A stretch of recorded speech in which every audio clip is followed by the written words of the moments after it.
반갑습니다, 여러분. 우리 10월 13일 새벽 기도 하나에 나아가기 원합니다. 사무엘하 15장 13절, 23절 말씀을 가지고 다시 광야 길로란 제목으로 말씀 나누겠습니다. 어제 우리가 말씀을 보지 않았습니까? 압살롬이 이제는 다윗의 자리를 빼앗을 그 위기에 처하게 되었습니다. 다윗은 선의로 어쩌면 압살롬을 받았을지 모르지만 압살롬은 계획이 있었습니다. 그리고 압살롬은 다윗의 자리를 찬탈하기 시작하였습니다. 그 모든 상황들을 보면서 압살롬의 상황이 다윗 자신에게 위협이 된다는 것을 깨달은 다윗은 결국 이제 압살롬을 떠나서 다시 도망자의 길로 나아가기 시작합니다.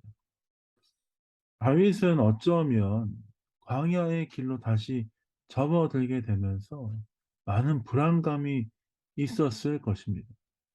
압살롬이 자신을 죽일 수 있겠구나.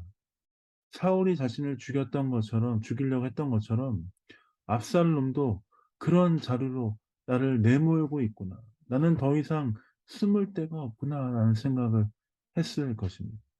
네, 여러분. 하나님께서 다윗을 왜 이렇게 광야로 내모셨겠습니까? 다윗의 삶을 다시 한번 점검하고 회복시키시기 위한 하나님의 뜻인 줄 믿습니다.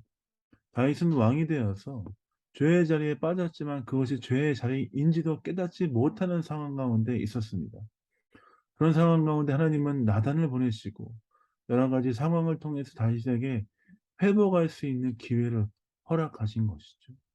어쩌면 압살롬을 통해서 광야로 갔지만 그 광야의 길은 사람들이 볼 때는 죽음의 길일지 모르지만 하나님 입장에서 하나님의 놀라운 그 손길 가운데 보면 다윗이 회복할 수 있는 회복의 길로 갔다라고 볼 수 있습니다.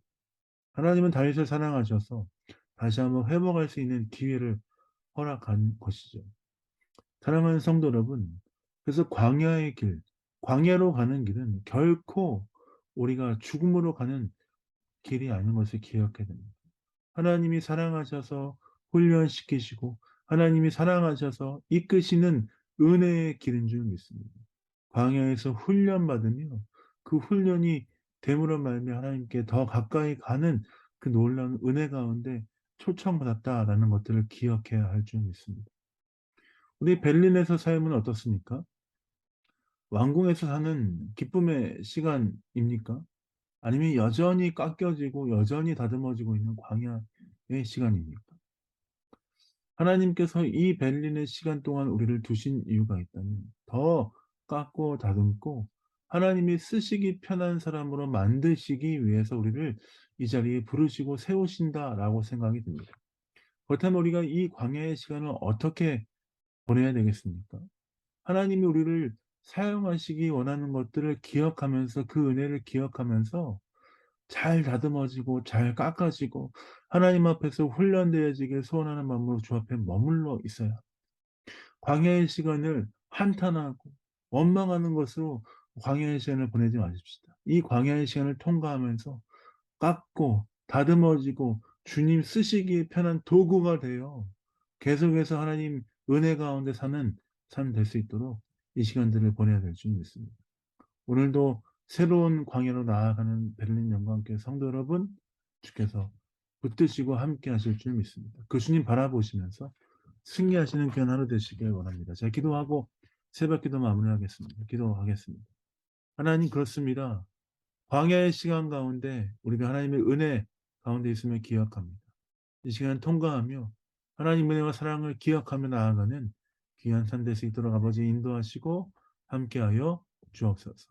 감사 찬양됩니다. 예수님 이름으로 기도합니다. 아멘. 사랑합니다. 축복합니다. 오늘도 승리하시고 주님 안에서 기쁨의 하루 보내시기 원합니다. 사랑합니다.